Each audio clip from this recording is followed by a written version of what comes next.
ഒരു നിമിഷം കണ്ണുകളടച്ച് ഞാൻ പറയാൻ പോകുന്ന കാര്യങ്ങളൊന്ന് മനസ്സിൽ സങ്കല്പിക്കുക. നിങ്ങൾ ഊഷ്മളമായ ക്രിസ്റ്റൽ ക്ലിയറായ സമുദ്രത്തിൻ്റെ അഗാധ നീലിമയിൽ ഒഴുകി നടക്കുന്നു.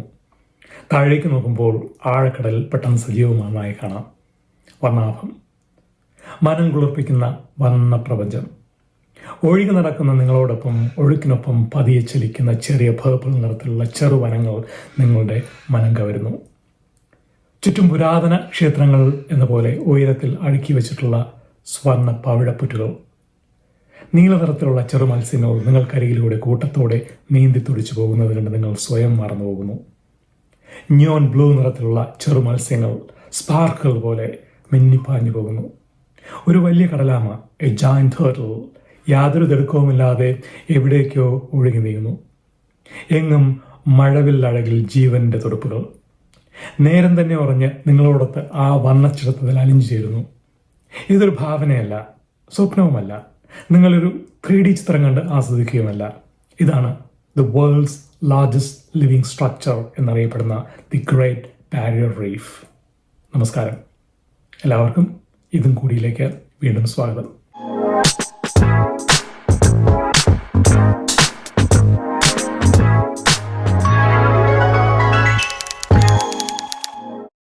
ദി ഗ്രേറ്റ് ബാരിയർ റീഫിനെ കുറിച്ചാണ് നമ്മൾ സംസാരിക്കാൻ പോകുന്നത്. കടലിന്റെ മഴക്കാട് അല്ലെങ്കിൽ the rain forest of the see എന്ന് പലപ്പോഴും വിളിക്കപ്പെടുന്ന ദി ഗ്രേറ്റ് ബാരിയർ റീഫ് ഭൂമിയിലെ ഏറ്റവും സമ്പന്നമായ ആവാസ വ്യവസ്ഥകളിലൊന്നാണ്. ഓസ്ട്രേലിയയുടെ വടക്ക് കിഴക്കൻ തീരത്ത് 2300 കിലോമീറ്ററിലധികം ദൂരത്തിലും ഏകദേശം 3,40,800 ചതുരശ്ര കിലോമീറ്റർ വിസ്തൃതിയിലും വ്യാപിച്ചു കിടക്കുന്ന ഗ്രേറ്റ് ബാരിയർ റീഫ് ഞാൻ നേരത്തെ പറഞ്ഞതുപോലെ ഭൂമിയിലെ ഏറ്റവും വലിയ ജൈവ ഘടനയാണ്. ഇത് സ്പേസിൽ നിന്ന് പോലും കാണാൻ കഴിയുന്ന അത്ര വിശാലമാണ്. ഈ റീഫ് വെറും ഒരു സുന്ദര പ്രപഞ്ചം മാത്രമല്ല, ദശലക്ഷക്കണക്കിന് വർഷങ്ങളായി രൂപം കൊണ്ടതും ഇന്നും പരിണമിച്ചുകൊണ്ടിരിക്കുന്നതുമായ ആഗോള പ്രാധാന്യമുള്ള ഒരു ജീവവ്യവസ്ഥയാണിത്. റീഫിനെ അസാധാരണമാക്കുന്നത് അതിൻ്റെ കേവലമായ വലിപ്പം മാത്രമല്ല, അതിൻ്റെ ഉത്ഭവം കൂടിയാണ്. ഈ വിപുലമായ ജലസാമ്രാജ്യം നിർമ്മിച്ചിരിക്കുന്നത് പവിഴപ്പുറ്റിലെ പോളിപ്പുകൾ എന്നറിയപ്പെടുന്ന ചെറുജീവികളാണ്. അതിൽ പലതിനും ഒരു അരിമണിയേക്കാൾ പോലും അധികം വലിപ്പമില്ല. പൊതുവായി വിശ്വസിക്കുന്നത് പോലെ പവിഴപ്പുറ്റുകൾ സസ്യങ്ങളല്ല, മറിച്ച് കാൽഷ്യം കാർബണേറ്റ് ഉപയോഗിച്ച് കട്ടിയുള്ള അസ്ഥികൂടങ്ങൾ പോലുള്ള സ്ട്രക്ചറുകൾ നിർമ്മിക്കുന്ന ജീവികളാണ്. ഈ ഹാർഡ് സ്കെൽട്ടൻ സ്ട്രക്ചറുകൾ വർഷങ്ങളോളം അടുക്കുകളായി അടിഞ്ഞുകൂടിയാണ് ഇന്നത്തെ റീഫ് ഘടനകൾ രൂപപ്പെട്ടിരിക്കുന്നത്. ഈ പവിഴജീവികൾക്കുള്ളിൽ പ്രകൃതിയുടെ ഏറ്റവും മികച്ച സഹകരണ ബന്ധങ്ങളിലൊന്ന് നിലനിൽക്കുന്നു, ദി മോസ്റ്റ് എലഗന്റ് പാർട്ണർഷിപ്സ്. സൂക്സാൻതെല്ലെ എന്ന് വിളിക്കപ്പെടുന്ന അതിസൂക്ഷ്മമായ ആൽഗികൾ അല്ലെങ്കിൽ മൈക്രോസ്കോപ്പിക് ആൽഗി ഈ കോറൽ ടിഷ്യൂകൾക്കുള്ളിൽ അല്ലെങ്കിൽ പവിഴങ്ങളുടെ കോശങ്ങൾക്കുള്ളിൽ താമസിക്കുകയും സൂര്യപ്രകാശം ഉപയോഗിച്ച് ഫോട്ടോസിന്തസിസ് അല്ലെങ്കിൽ പ്രകാശ സംശ്ലേഷണത്തിലൂടെ ഊർജം ഉൽപ്പാദിപ്പിക്കുകയും ചെയ്യുന്നു. പകരം ഈ കോറൽസ് അല്ലെങ്കിൽ പവിഴപ്പുറ്റുകൾ ആൽഗിക്ക് വേണ്ട സുരക്ഷയും താവളവും പോഷകങ്ങളും നൽകി സംരക്ഷിക്കുന്നു. ഈ സഹജീവന ബന്ധമാണ് റീഫിലെ ജീവന്റെ എല്ലാം അടിസ്ഥാനം. ദി ഗ്രേറ്റ് ബാരിയർ റീഫ് ഒറ്റപ്പെട്ട ഒരിടമല്ല, മറിച്ച് പരസ്പരം ബന്ധിതമായ ഒരു വലിയ പരിസ്ഥിതി ശൃംഖലയാണ്. ഇതിൽ 3000-ലധികം വരുന്ന ചെറു പവിഴപ്പുറ്റുകളും 100 കണക്കിന് ദ്വീപുകളും പവിഴക്കൂട്ടങ്ങളും വിസ്തൃതമായ കടൽ പുൽമൈതാനങ്ങളും കണ്ടൽക്കാടുകളും ആഴക്കടലിലെ വാസസ്ഥലങ്ങൾ അല്ലെങ്കിൽ ഡീപ്പ് വാട്ടർ ഹാബിറ്റാറ്റ്സും ഉൾപ്പെടുന്നു. ഈ ആവാസ വ്യവസ്ഥകൾ ഒരുമിച്ച് ചേർന്ന് സമുദ്രത്തിനുള്ളിലെ അവിശ്വസനീയമായ ജൈവ വൈവിധ്യത്തിന് അല്ലെങ്കിൽ ബയോഡൈവേഴ്സിറ്റിക്ക് താങ്ങും തണലുമാകുന്നു. ഇവിടെ 1600-ലധികം ഇനം മത്സ്യങ്ങൾ ജീവിക്കുന്നു. 600-ലധികം തരം കടുപ്പമുള്ളതും മൃദുവായിട്ടുള്ളതുമായ പവിഴപ്പുറ്റുകൾ വളരുന്നു. ലോകത്തിലെ 7 കടലാമ ഇനങ്ങളിൽ 6 ഇവിടെയാണ്. കടൽ പശുക്കൾ എന്നറിയപ്പെടുന്ന ഡ്യൂഗോങ്സ്, സ്രാവുകൾ, തിമിംഗലങ്ങൾ, ഡോൾഫിനുകൾ, കടൽ പക്ഷികൾ കൂടാതെ എണ്ണിയാലൊടുങ്ങാത്ത ജീവജാലങ്ങളും ഇവിടെ വസിക്കുന്നു.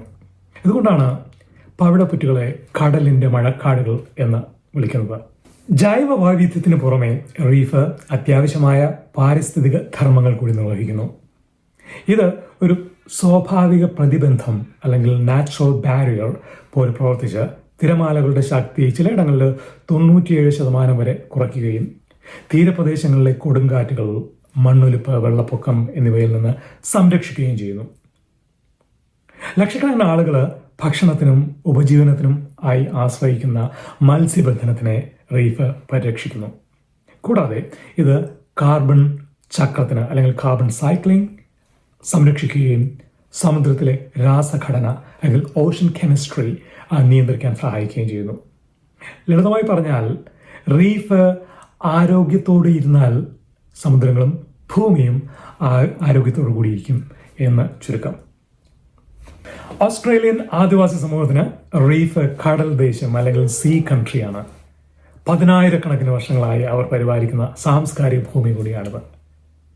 ഇന്ന് അവരുടെ അറിവും പരിപാലനവും റീഫിന്റെ മാനേജ്മെന്റിന് അനിവാര്യമായി അംഗീകരിക്കപ്പെട്ടിരിക്കുന്നു. ദി ഗ്രേറ്റ് ബാരിയർ റീഫ് ലോകത്തിലെ അറിയപ്പെടുന്ന വിനോദസഞ്ചാര കേന്ദ്രം കൂടിയാണെന്ന്. വിത്ത് സൺഡേസ് പോലുള്ള പ്രദേശങ്ങളിൽ സ്നോർക്കലിംഗ്, ഡൈവിംഗ്, സെയിലിംഗ്, സിനിക് ഫ്ലൈറ്റുകൾ എന്നിവയിലൂടെ ലോകത്തിലെ ഏറ്റവും മികച്ച റീഫ് എക്സ്പീരിയൻസ് നൽകുന്നു.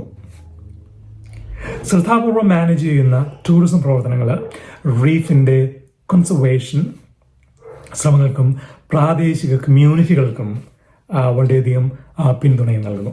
ഈ ശ്രമങ്ങൾക്കിടയിലും റീഫ് ഗുരുതരമായ പ്രതിസന്ധികൾ നേരിടുന്നു. കാലാവസ്ഥാ മാറ്റമാണ് ഏറ്റവും വലിയ ഭീഷണി. വർദ്ധിച്ചു വരുന്ന കടൽ താപനില കാരണം കോൾ ബ്ലീച്ചിങ് ഉണ്ടാകുന്നു.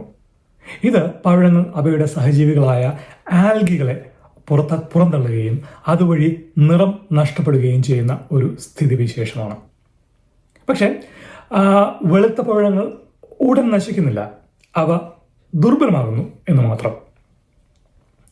വർദ്ധിച്ച കാർബൺ ഡൈ ഓക്സൈഡ് വലിച്ചെടുക്കൽ മൂലം ഉണ്ടാകുന്ന സമുദ്രത്തിലെ അമ്ലവർദ്ധനവ് അല്ലെങ്കിൽ ഓഷൻ ആസിഡിഫിക്കേഷൻ പവിഴങ്ങൾക്ക് അവയുടെ സ്ട്രക്ചറുകൾ നിർമ്മിക്കാനുള്ള കഴിവ് കുറയ്ക്കുന്നു. മോശം ജല ഗുണനിലവാരം, പൊല്യൂഷൻ എന്നിവയും റീഫിൻ്റെ നിലനിൽപ്പിന് ഭീഷണിയാകുന്നു. എങ്കിലും രേഖകൾ കാണിക്കുന്നത് പ്രാദേശിക സാഹചര്യങ്ങൾ മെച്ചപ്പെടുകയും സ്ട്രെസ് ഈവൻസുകൾക്കിടയിൽ ആവശ്യമായ ഇടവേളകൾ ലഭിക്കുകയും ചെയ്താൽ റീഫുകൾക്ക് റിക്കവർ ചെയ്യാൻ കഴിയും എന്ന് തന്നെയാണ്. ഓസ്ട്രേലിയൻ ഗവൺമെൻറ് റീഫിനെ സംരക്ഷിക്കാൻ കഴിയുന്നതൊക്കെ ചെയ്യുന്നുണ്ട്. എങ്കിലും റീഫിൻ്റെ ദീർഘകാല ഭാവി ആത്യന്തികമായി ആഗോള തീരുമാനങ്ങളെ, പ്രത്യേകിച്ചും ആഗോള പോളിസി തീരുമാനങ്ങളെ ആശ്രയിച്ചിരിക്കുന്നു. പ്രത്യേകിച്ചും ഗ്രീൻ ഹൗസ് ഗ്യാസ് എമിഷൻ കുറയ്ക്കാനും അതുപോലെ തന്നെ ഓഷൻ വാർമിംഗ് കുറയ്ക്കാനുള്ള നടപടികളെയും പോളിസികളെയും ആശ്രയിച്ച്. ചുരുക്കത്തിൽ ദി ഗ്രേറ്റ് ബാരിയർ റീഫ് കേവലം ഒരു പ്രകൃതി വിസ്മയം എന്നതിലുപരി മാനവരാശിയുടെ ശ്രദ്ധയും സംരക്ഷണവും ആവശ്യമുള്ള ഒരു വിപുലമായ ജൈവ വ്യവസ്ഥിതിയാണ്. ഈ ഭൂമിയിലെ ഏറ്റവും വലിയ ഈ ജൈവഘടനയുടെ നിലനിൽപ്പ് നമ്മുടെ വിവേകത്തിലും ഭാവി തലമുറകൾക്ക് വേണ്ടിയുള്ള കൂട്ടായ ഉത്തരവാദിത്തത്തിലൂടെയുമാണ് നിലനിൽക്കാൻ പോകുന്നത്. നന്ദി, നമസ്കാരം.